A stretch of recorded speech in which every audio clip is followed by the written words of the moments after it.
You ever really look at a simple glass bottle? I mean, we see them everywhere. They're just there, perfectly clean, perfectly clear. But have you ever wondered about the story of how it got that way? Because behind that simple, clean bottle is a hidden world of massive engineering. And that's what we're going to dive into. So, what does it actually take to get a bottle that clean? Clean enough to be refilled and put right back on a supermarket shelf. You'd probably think, I don't know, some hot water and soap. But when you're doing this on an industrial scale, well, the answer is a whole other level of amazing. And the key to it all is in here. This document.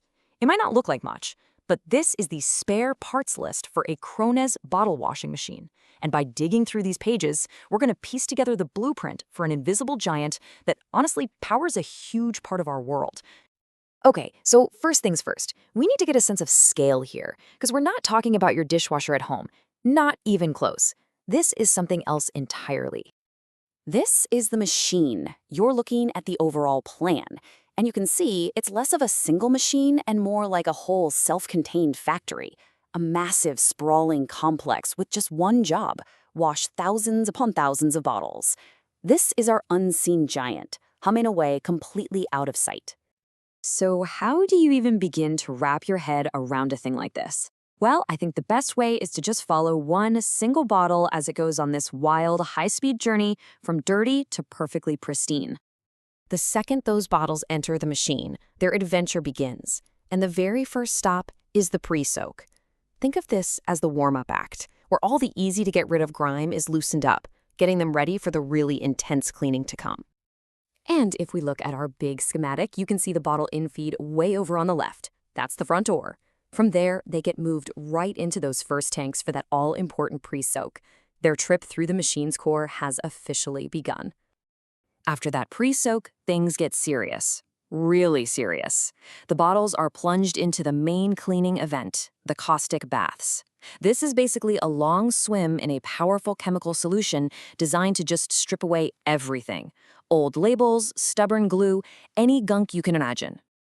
And what's just wild is the sheer size of this section.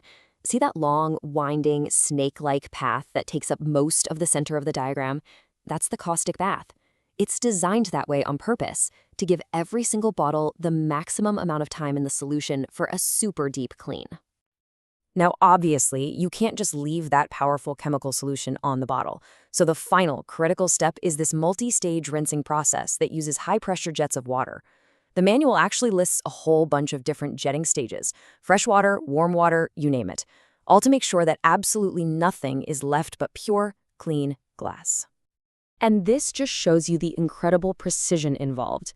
You can see all the little symbols for the different jetting units dotted along the second half of the machine. Each one is like a tiny targeted car wash designed to blast the bottle clean from every possible angle before it's finally sent on its way. So the big picture process is pretty impressive, right? But the true, and I mean truly mind-boggling complexity is hidden on a much, much smaller scale. To really see it, we need to zoom in, way, way in. Take a look at this. It's just a technical drawing for one small part of the machine, something called the housing infeed unit. It looks pretty straightforward, right? A few clean lines, looks simple, totally mechanical. But see, a drawing is just the idea. To make it real, you need the parts list. So on the left, we've got that elegant, simple drawing. And on the right, that's the reality. That's the page from the manual that lists every single component you need to build the thing on the left. So get this, to build this one single component out of literally thousands in the whole machine, you need one housing, one support, 2 angles, 8 cheese head screws, 16 hex head screws, 8 hexagon nuts, and 16 washers. Every single one of those is a separate numbered part. A part that has to be made and stocked and put together perfectly. Now, try to multiply that by the entire machine. It's staggering. And that unbelievable complexity is exactly why this manual exists. It's not just some book. It is the absolute, indispensable key to keeping this giant up and running. Right there in the important instructions, the manual lays out its purpose with this perfect German efficiency. It's the basis for the systematic and speedy acquisition of spare parts. And that's not just corporate speak. Without this system, one broken part could bring a multi-million-dollar bottling plant to a grinding halt. And believe me, it is a system. To replace a single tiny bolt, a technician anywhere on Earth follows this exact 4-step process. You find the main assembly on the big plan, use that number to find the detailed drawing, find the little item number on that drawing, and then you cross-reference it to the parts list to get the final orderable part number. It's like a secret code that turns total chaos into perfect order. So let's zoom back out for a second. What does a dense technical manual for a bottle washer really tell us about the world we live in? Well, it tells us that our simple, convenient lives are built on top of a hidden layer of absolutely staggering complexity. This manual, it's like the source code. It's the universal language that lets these massive, intricate machines be built, maintained, and repaired anywhere on the planet. And then, tucked away in the instructions, you find this final little gem. The manual reveals its other critical job. It's not just for ordering parts, it's also an assembly aid for repairs.